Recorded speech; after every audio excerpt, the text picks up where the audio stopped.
Negeri ini tanahnya subur, rakyatnya banyak, tapi malah menjadi negeri jajahan. Kalau saja umat Islam bersatu seluruhnya, hal ini tidak akan terjadi.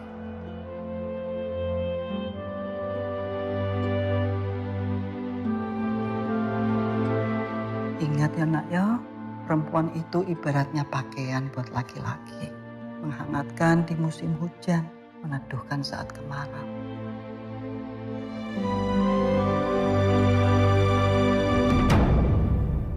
Anda tidak bisa menangkap begitu saja Pak Kesalahan Kiai. Jangan ruga. Sungguh keliru kalau sampai Jepang memusuhi pesantren. Mereka nggak mengira kalau pesantren desa seperti Tebu Ireng ini punya pengikut cukup banyak.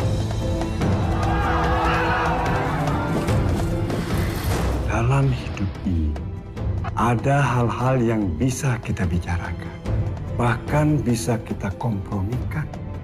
Tapi, kalau sudah menyangkut soal akidah, itu tidak bisa diganggu-gugat. Allahu Akbar!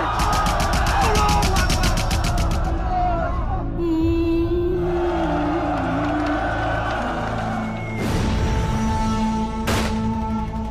Bung Karno menitipkan pesan kepada Kiai.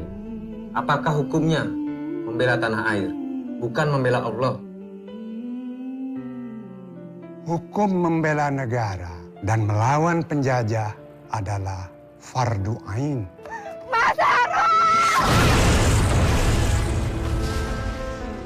Aku nggak mau nanti punya anak. Negara kita masih dijajah. Aku akan ngelakuin apa aja, asalkan Belanda pergi dari sini. Siapkah kita menjawab semua pertanyaan? Selama banteng Indonesia masih mempunyai darah merah, tidak akan kita pernah mau minta kepada siapapun juga. Allahu Akbar, merdeka! Bismillahirrahmanirrahim. Assalamualaikum warahmatullahi wabarakatuh. Nama saya Haji Syuaib bin Raja Kamaluddin, I18102597. Pada hari ini, kumpulan kami akan membentangkan sebuah filem yang bertajuk Sang Kiai. Okey. Sang Kiai telah ditayangkan di Indonesia pada tahun 2013 dan tempoh masa filem tersebut 2 jam 16 minit. Okey, kita masuk kepada sinopsis cerita Sang Kiai ini. Kisahnya tentang seorang kiai yang bernama Kiai Hashim Al-Asy'ari. Beliau merupakan seorang tokoh ulama yang besar di Indonesia dan salah seorang yang memperjuangkan dalam kemerdekaan Indonesia, serta beliau juga mempunyai sebuah pondok di Indonesia. Cerita ini mengisahkan tentang kehidupan beliau dan perjuangan beliau dalam memerdekakan tanah Indonesia dan menceritakan tentang pahit getih dalam perjuangan Kiai Hashim Al-Asy'ari ini.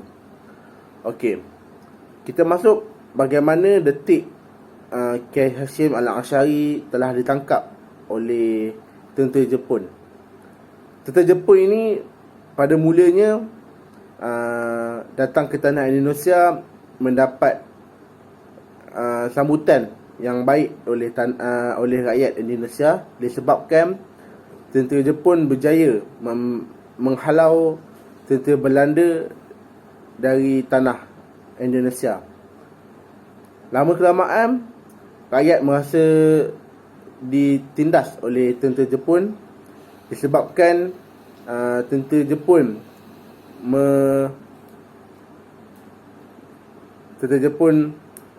menindas mereka dengan mengambil hasil tanaman mereka.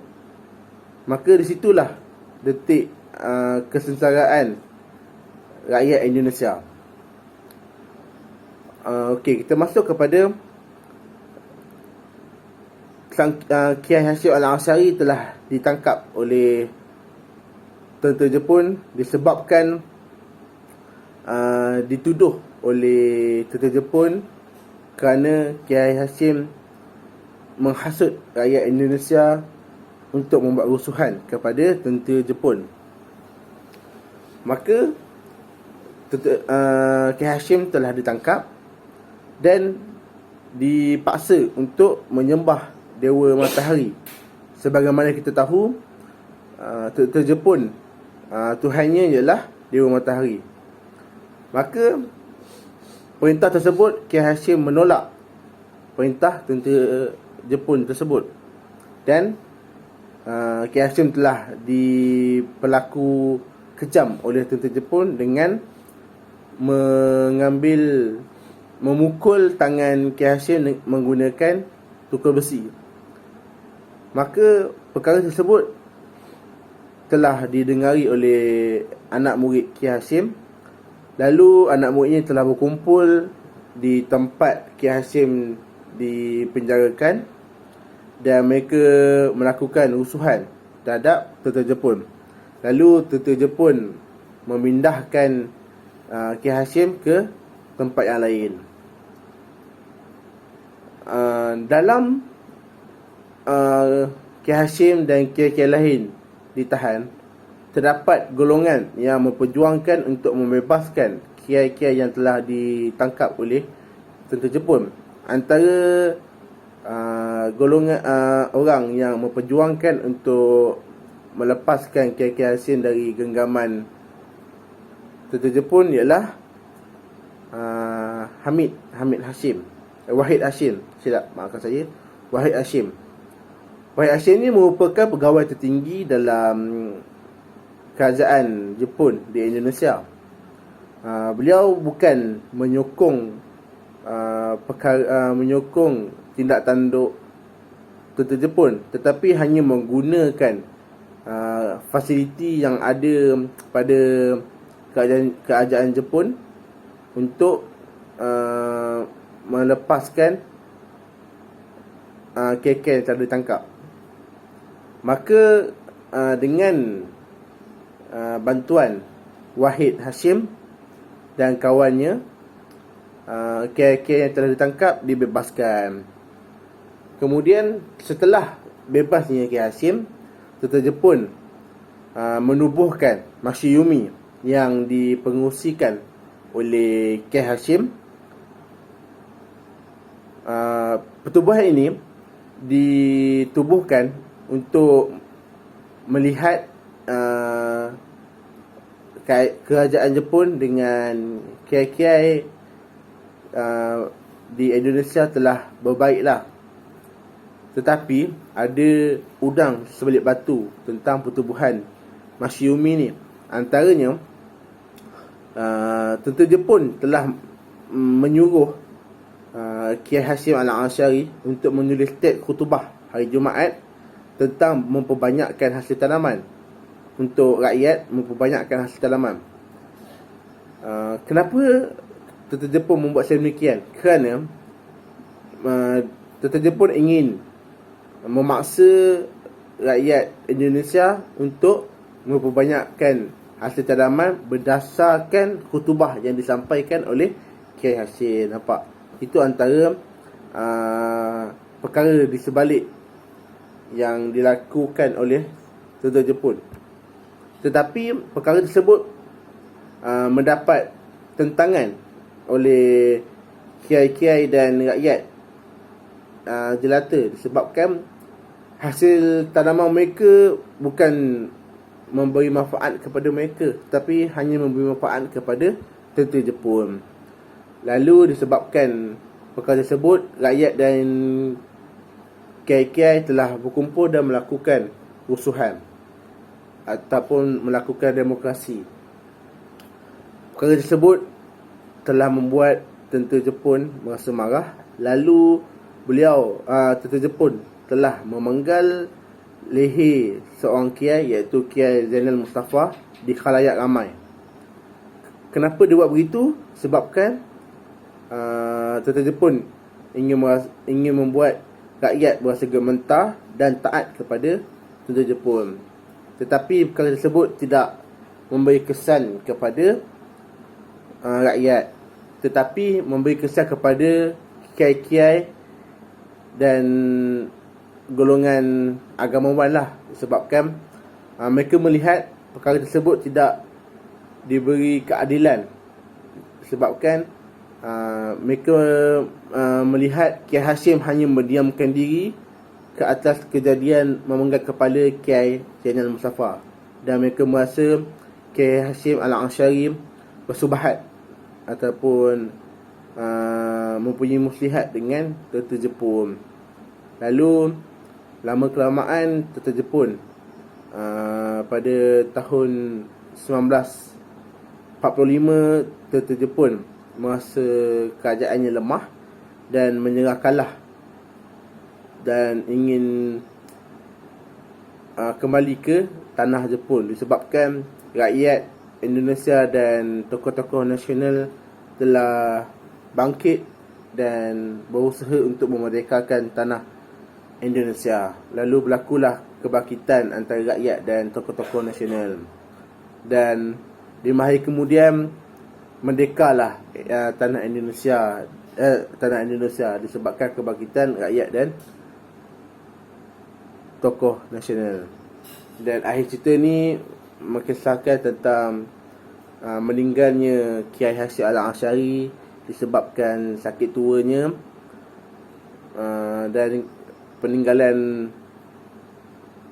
Kiai Hashim sangat dirasai oleh rakyat dan tokoh-tokoh nasional disebabkan dengan ilmu Kiai Hashimnya, dan tokoh-tokoh nasional amat memerlukan nasihat daripada Kiai Hashim Al-Ansyari untuk membangkitkan tanah Indonesia ini.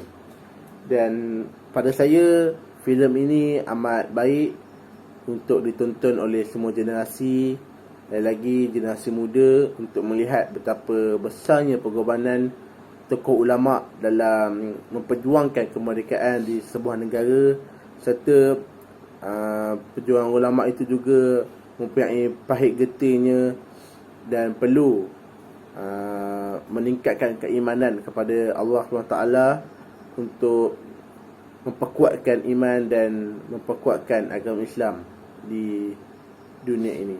Itu saja daripada saya. Assalamualaikum warahmatullahi wabarakatuh. Okay, Assalamualaikum warahmatullahi ta'ala wabarakatuh. Alhamdulillahirabbil alamin, wassalatu wassalamu ala asyrafil anbiya'i wal mursalin wa ala alihi wa sahbihi ajma'in.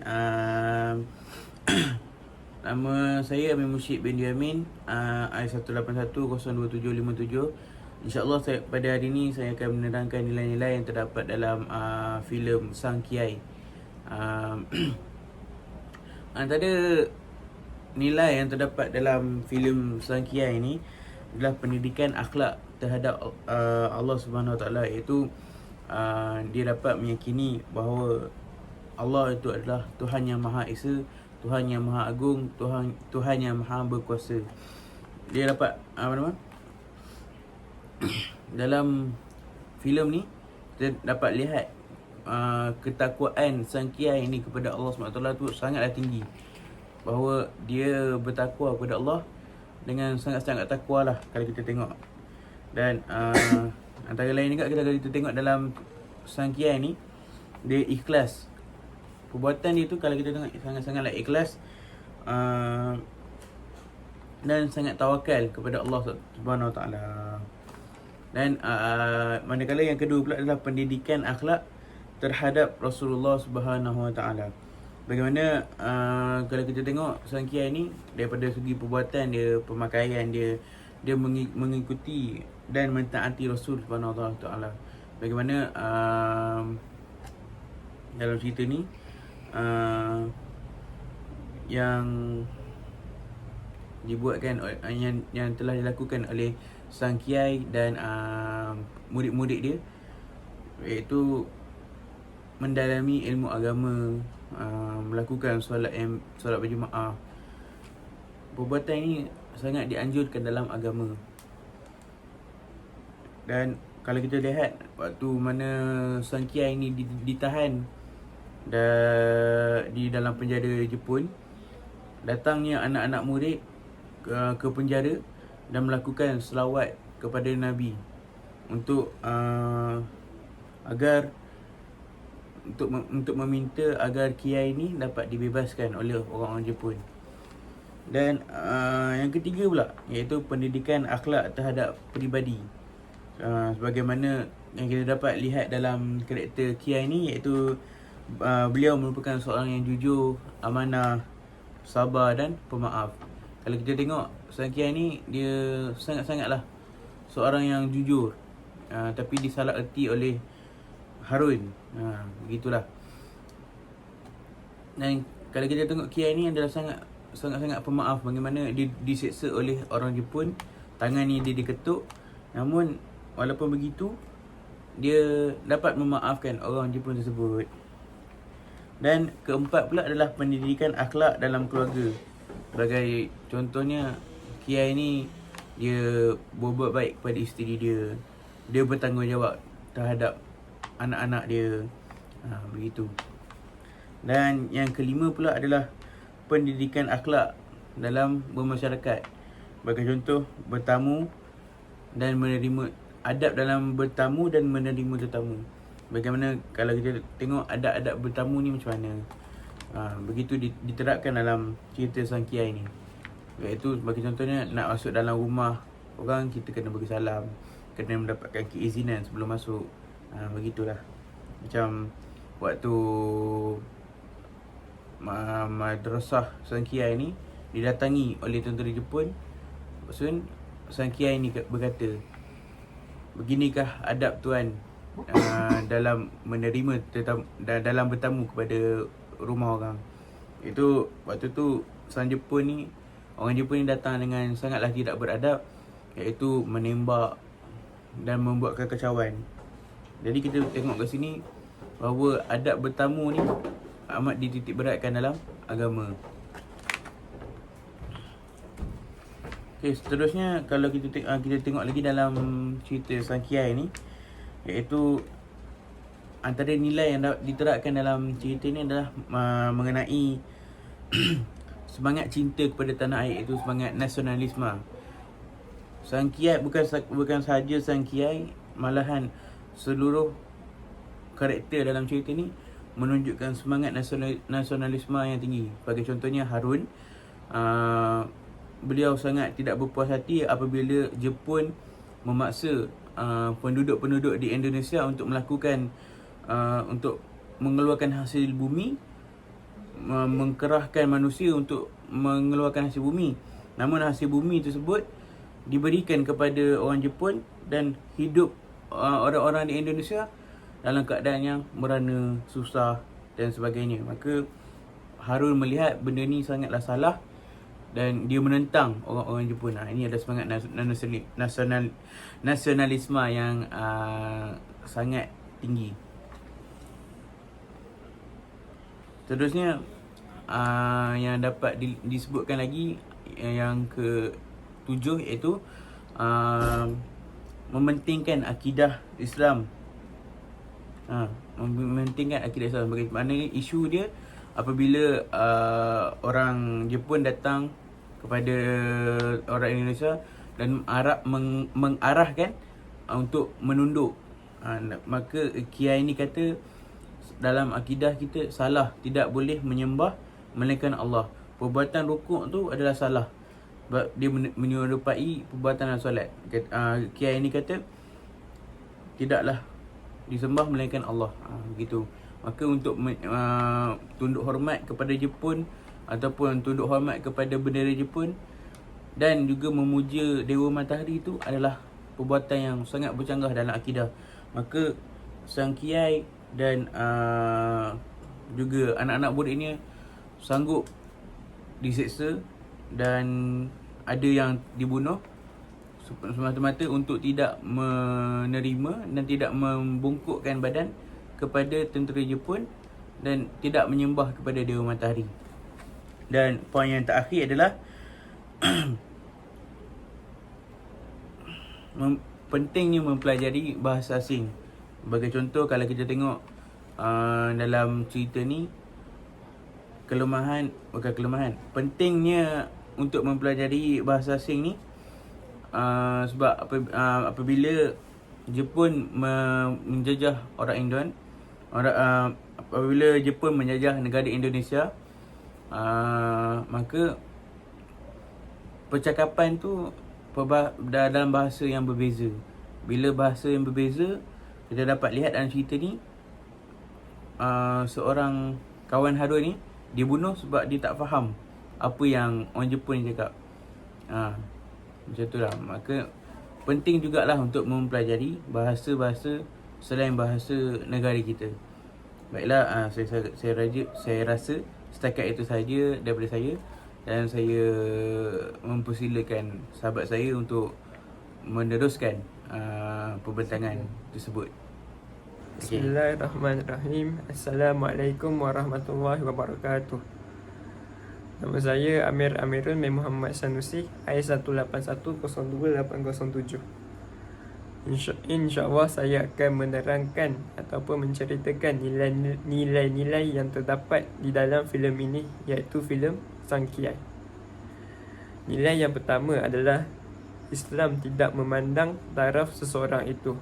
Seperti yang kita ketahui, agama Islam merupakan agama yang memandang setiap hamba itu adalah sama di sisi Tuhan. Hanya yang membezakan adalah amalan seseorang itu.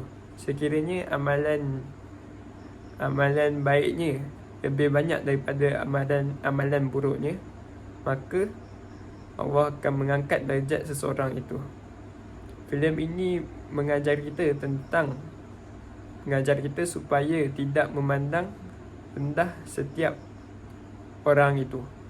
Sebagai contoh, Kiai Hashim telah menegur salah seorang daripada anak muridnya supaya tidak mempelekehkan seorang pengemis, ketika mana seorang pengemis itu tiada duit untuk memasukkan anaknya ke dalam sekolah itu. Perbuatan anak muridnya itu ditegur dengan baik oleh Kiai Hashim. Kiai Hashim berkata kepada anak muridnya bahawa setiap manusia itu adalah sama di sisi Tuhan. Nilai yang kedua adalah kepentingan solat berjemaah. Seperti yang kita ketahui, banyak kelebihan dan juga kepentingan solat berjemaah ini. Terdapat hadis juga yang menyebut tentang kelebihan solat berjemaah ini, iaitu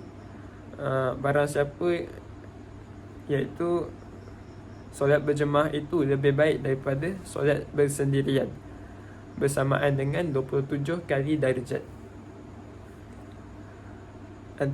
Antara kelebihan solat berjemaah yang lain juga adalah menghidupkan syiar Islam dan juga mengeratkan silaturahim.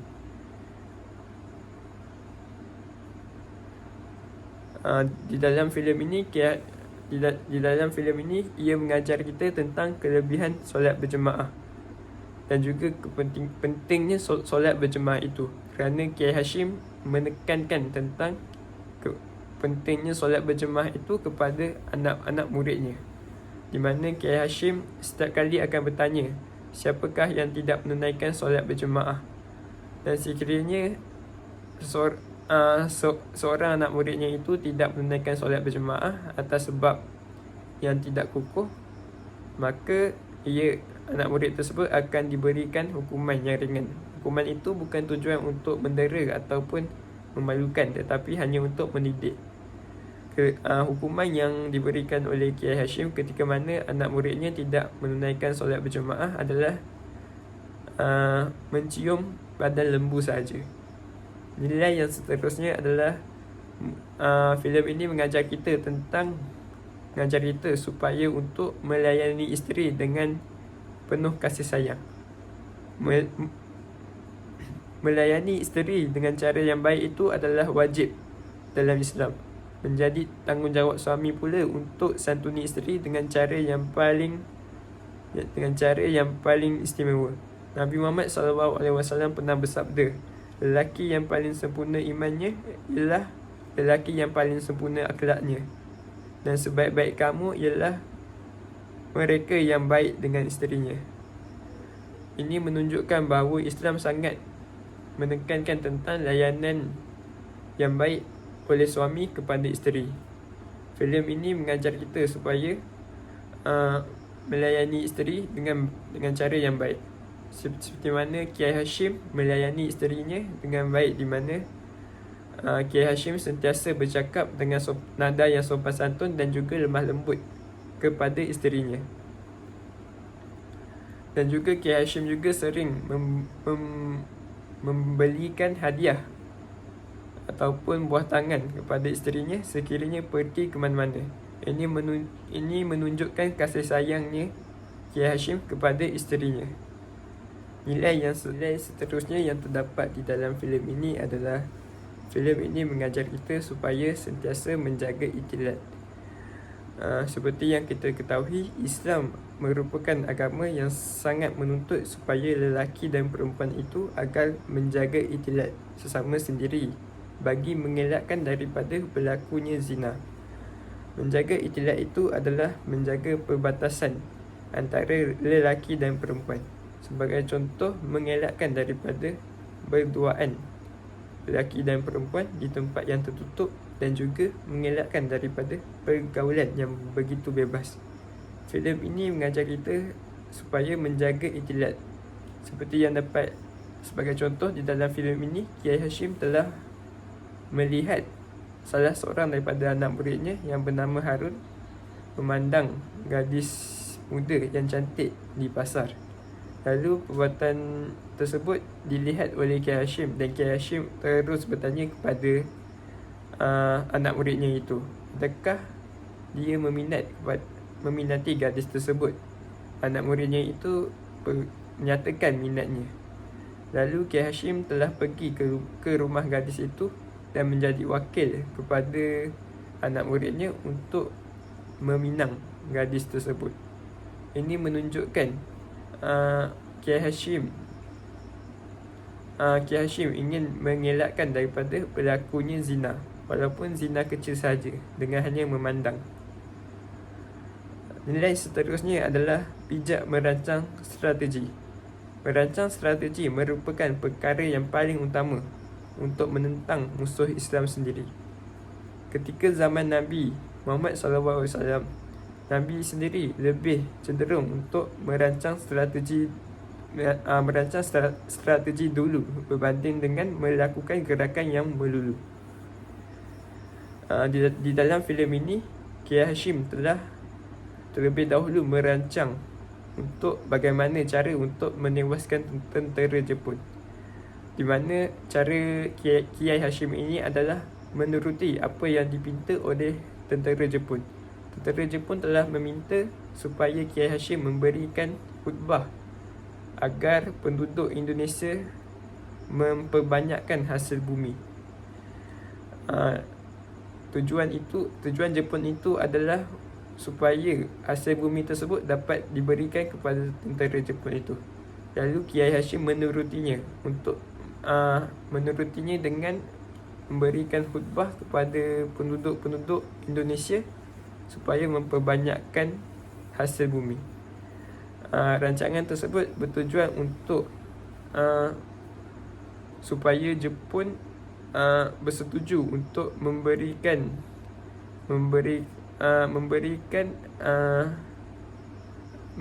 ataupun mengajar sistem ketenteraan kepada pemuda-pemuda Indonesia. Ini bertujuan supaya pemuda-pemuda Indonesia dapat mengetahui ilmu ketenteraan. Hal ini boleh digunakan untuk menyerang balas Jepun ketika mana pemuda-pemuda Indonesia itu sudah mempunyai ilmu ketenteraan yang tinggi. Itu sahaja daripada saya. Sekian, terima kasih. Bismillahirrahmanirrahim. Assalamualaikum warahmatullahi wabarakatuh. Nama saya Muhammad Amir Azim bin Abdul Razak. Matrik saya I19103-772. InsyaAllah pada hari ini saya akan memberikan tentang kebaikan yang boleh kita perolehi daripada filem yang telah saya tonton, iaitu Sangkiai, kebaikan berkenaan tentang semangat kenegaraan serta kebaikan tentang semangat keagamaan, serta saya akan memberikan kesimpulan kecil berdasarkan pemerhatian tontonan saya, apa yang saya faham tentang filem tersebut. saya akan kongsikan bersama-sama, insya-Allah. Sebelum saya mulai, saya ingin saya sarankan kepada rakan-rakan yang masih belum menonton Sangkiai, cepat-cepatlah menonton kerana filem ini sangat menarik. Okey, kita akan mulakan dengan pertama sekali saya akan menceritakan tentang kebaikan yang boleh diambil dari filem ini berdasarkan semangat kenegaraan. Okey, filem ini menceritakan, yang pertama sekali, filem ini menceritakan tentang semangat yang begitu kental yang dimiliki oleh rakyat Indonesia yang beragama Islam, yang sanggup mengorbankan nyawa mereka hingga ketitisan darah terakhir demi mempertahankan tanah air yang tercinta, Indonesia. Okey, dalam filem ini mereka tidak pernah gentar walaupun penjajah datang menghulurkan parang, menghulurkan pedang di leher hingga meletakkan pistol di kepala untuk mereka mengikut arahan daripada tentera Jepun. Tapi mereka tidak gentar, mereka tidak melaksanakan apa yang disuruh oleh Jepun kerana mereka tahu apa yang diminta oleh Jepun adalah sangat tidak adil kepada mereka. Mereka mahu bersikap adil dan mereka tidak gentar untuk berlaku adil. Ini adalah semangat yang sangat-sangat kita banggakan yang harus dimiliki oleh setiap rakyat. Yang kedua, mereka jujur dan amanah dalam melaksanakan tugasan yang diberikan. Sebagai contoh, Kiai dalam filem ini menceritakan tentang seorang Kiai Hashim, iaitu ulama besar di Indonesia yang mengamanahkan kepada mereka untuk menguruskan, menjaga keluarga-keluarga kepada askar-askar yang pergi berperang, melaksanakan untuk menjaga mereka baik-baik, memberi makan secukupnya. Sini mereka memegang amanah itu dengan begitu baik, menjalankan tugasan yang diberikan oleh Kiai dengan begitu baik. Di sini kita dapat melihat susah sekarang, pada zaman sekarang, era sekarang, untuk bertemu dengan satu kelompok masyarakat yang berlaku adil. Kita harus mengambil pandangan-pandangan positif yang dilemparkan dalam yang ditayangkan dalam filem ini. Okey, yang ketiga, mereka rela berkorban demi agama Islam. Okay, kita akan mengambil tentang pandangan kebaikan tentang agama pula. Okey, Kiai Hashim tidak pernah bersetuju dengan Jepun dan sanggup disiksa oleh tentera Jepun kerana tentera Jepun meminta kepada Kiai Hashim untuk bersujud ke atas kepada bendera Jepun. Tapi Kiai Hashim menolaknya dan rela untuk disiksa ataupun dipancung kerana Kiai Hashim berkata, aku hanya akan bersujud, aku hanya akan membongkokkan badanku kepada Sang Pencipta Allah Azza wa Jalla. Tapi tentera Jepun begitu marah dan menyiksa Kiai hingga berdarah-darah. Tapi Kiai tidak pernah pun sedikit pun menyesal dengan tindakan beliau kerana dia tahu agama Islam adalah lebih besar daripada segala-galanya. Yang kedua, Kiai Hashim menunjukkan bahawa pegangan agama masyarakat dalam filem ini begitu kuat, sehinggakan pada satu masa Kiai Hashim menanyakan kepada anak-anak muridnya, ada di kalangan kamu yang tidak menunaikan solat berjemaah? Bukan tidak menunaikan solat secara berjemaah. Mana kata di sini, pada zaman dulu, pada sewaktu itu, filem ini menggambarkan kepada kita begitu besarnya pahala kalau kita menunaikan solat Jumaat, begitu pentingnya pahala kalau kita menunaikan solat Jumaat. Sehingga kan Kiai Hashim menanyakan kepada anak muridnya, dan anak muridnya ada yang tidak menunaikan solat secara berjemaah, dan Kiai Hashim terus memberikan hukuman, iaitu mencium lembu. Okey. Yang ketiga di sini menunjukkan ikhtilat, mana ada seorang anak murid yang bernama Hasan yang menyukai seorang perempuan, lalu Kiai Hashim tidak menunggu lama, lalu menyuruh menolong anak muridnya untuk memasuk Minang dan terus berkahwin kerana benda yang elok tidak baik dilambat-lambatkan, takut berlaku sebaliknya. Okey. Yang seterusnya, saya akan menceritakan tentang kesimpulan umum tentang filem ini. Okey, pertamanya filem ini menceritakan tentang seorang kiai yang bernama Kiai Hashim, iaitu ulama besar di Indonesia yang dalam pada waktu itu beliau tengah membangunkan agama Islam di kawasan Indonesia. Pada waktu itu penjajah datang ke tanah air Indonesia dan dia berasa tidak sangat senang kerana penjajah menjajah satu hal, lagi satu tidak membenarkan masyarakat sana melakukan amalan seperti solat, mengacau tentang solat, tentang agama.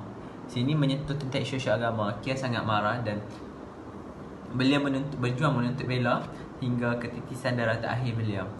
Kiai sangat-sangat marah sewaktu tentera Jepun menyuruh rakyat Indonesia untuk menyembah kepada bendera Jepun. Di sini menunjukkan Kiai menyatakan bahawa kita sebagai umat Islam hanya harus menyembah kepada Sang Pencipta Allah. Kenapa kita harus menyujud kepada benda yang kita ciptakan, manusia yang ciptakan, sedangkan manusia ni adalah hamba Allah, hamba kepada Allah yang menciptakan segala-galanya. Okey. Lepas tu pada masa sama, apabila maksudnya waktu, Kiai terus solat tepat waktu, kerana di sini menunjukkan pegangan agama yang kukuh. Okey. Seterusnya selepas Kiai ditangkap kerana tidak mengikut arahan tentera Jepun, Kiai dipenjarakan dan diseksa. Sewaktu Kiai diseksa, seluruh anak-anak buah, seluruh anak-anak murid Kiai Hashim menuntut bela menunggu mogok di luar penjara, meminta agar Kiai Hashim dibebaskan. Selepas tidak lama tentera Jepun menyaksikan kejadian ini berlarutan, akhirnya tentera Jepun melepaskan Kiai Hashim dengan bersyarat ada agenda di sebaliknya lah. Mereka melepaskan takut rakyat Indonesia tidak menyokong tentera Jepun berada di situ. Okey. Selepas itu Kiai Hashim menyaksikan keadaan ini dengan begitu buruk. Beliau mengatur strategi. Kiai Hashim mengatur strategi dengan berlakon seperti menyokong tentera Jepun. Dalam masa yang sama, di sebalik lakonan itu, Kiai Hashim menyalurkan bantuan kepada rakyat yang memerlukan seperti beras. Kiai Hashim melakukan agenda di sebaliknya untuk mematahkan tentera Jepun. Okey. Selepas tidak lama, Kiai Hashim berjaya menghalau tentera Jepun, berjaya menawar balik Indonesia. Selepas berjaya menawar balik Indonesia, datang tentera Belanda. Tentera Belanda dan Inggeris datang menyerang, dan sini Kiai Hashim bekerjasama dengan Jepun untuk menyuruh tentera Jepun mengajar kepada rakyat Indonesia untuk melatih ketenteraan militeri. Selepas berlatih, Kiai Hashim menyuruh mereka merancang strategi, menunggu hari yang betul untuk menyerang tentera Belanda, dan mereka berperang. Pada perang tersebut, akhirnya mereka berjaya mengalahkan tentera Inggeris dan tentera Belanda. Selepas mereka berjaya, tidak lama kemudian Kiai Hashim pun meninggal dunia akibat sakit. Okey, saya rasa setakat itu saja.